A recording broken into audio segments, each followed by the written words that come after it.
ফিলিস্তিনিদের পক্ষে ছোট্ট একটি বক্তব্য দিয়েই যুক্তরাষ্ট্রের সেরা বিশ্ববিদ্যালয়গুলোতে ঝড় তুলেছেন দেশটির কংগ্রেসের মুসলিম সদস্য ইলহান ওমর। তার ক্ষুরধার এই বক্তব্য ইনস্টাগ্রামে মুহূর্তেই 12 মিলিয়ন ভিউ হওয়ার পর কর্তৃপক্ষ তা সরিয়ে ফেলেছে। তবে কিছু মানুষ সেই ভিডিও ডাউনলোড করতে সক্ষম হয়েছেন। এবার ইনস্টাগ্রাম কর্তৃপক্ষ বলছে ইলহানের এই বক্তব্য সরিয়ে দাও, আর মানবতাবাদীরা বলছেন ছড়িয়ে দাও। বিশেষ করে বিশ্বের মুসলিমরা ইলহানের এই বক্তব্য দ্রুত ছড়িয়ে দিতে বেশ তৎপর।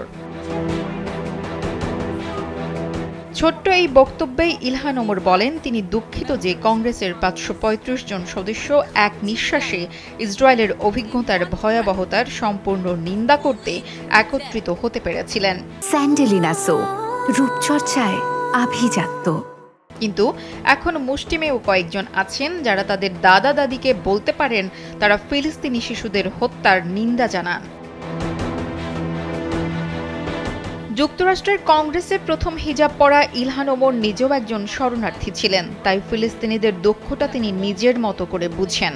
ফিলিস্তিনিদের পক্ষে ফিলিস্তিনি বংশোদ্ভূত মার্কিন কংগ্রেস সদস্য রাশিদা তাইয়েবা তেমন ভূমিকা রাখতে না পারলেও ঝড় তুলেছেন ইলহান। ফিলিস্তিনিদের পক্ষে তার সরব অবস্থান মার্কিন এস্টাবলিশমেন্টকে টলাতে না পারলেও তার ছোট্ট এই বক্তব্য যুক্তরাষ্ট্রসহ সারা বিশ্বে আলোড়ন সৃষ্টি করেছে। ইলহান মার্কিন কংগ্রেসের প্রথম সোমালি আমেরিকান আইন প্রণেতা, প্রথম সাবেক আফ্রিকান শরণার্থী।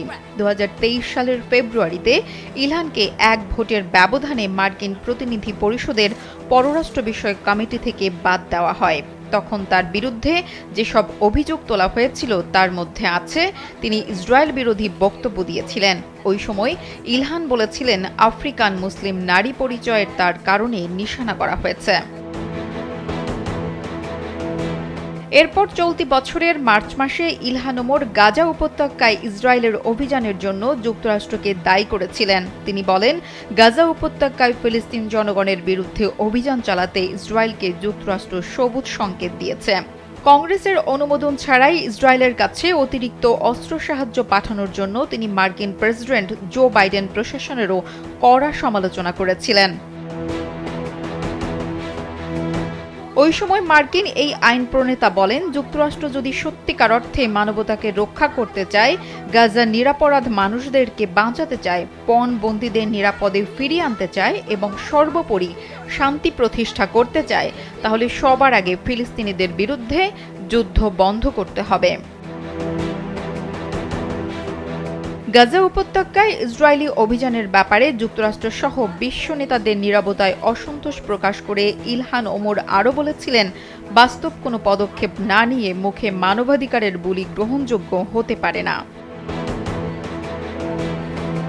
নুসরাত জাহান কলি, কালবেলা ডেস্ক।